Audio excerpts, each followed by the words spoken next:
A Google Meet can be confusing for anyone. There's lots of windows, there's people talking, maybe a screen pops on. So I want to show you a really easy way that it might help to kind of simplify a Google Meet environment. So the first thing I want to show you is that when you take a cursor over the top of a Google Meet, you're going to notice that a pin shows up. Now that pin will pin the person to the screen. You'll just see them.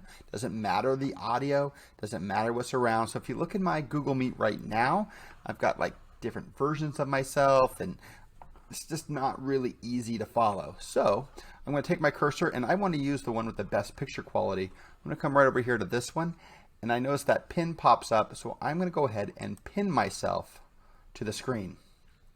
Now, it doesn't matter which one the audio is picking up on. It doesn't matter any of those things. I am always going to be on the screen. Now, if I want to take it off, I can unpin it and it will go back to that larger setting. And in just a second, it'll update. So let's go back to pin. Now with the pin, the thing that does become a little bit more complicated is if someone wants to share a screen, because if I share a screen on one of my computers here, I share, let's say, a website that I want my students to go to, I'm still pinned. Even though I'm sharing it, you can see right there on the bottom, I'm sharing my pin. I'm not seeing that. So when a website is shared, we have to go ahead and unpin, wait for everything to kind of process here. And then this right here, this is the actual screen that needs to be pinned. This is what's being presented. The internet's being a little bit slow here. I can go ahead and hit the pin button on that.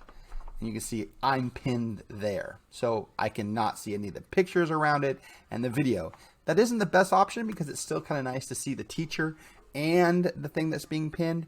But that's the most easy solution to kind of declutter a Google Meet, is using that pin function.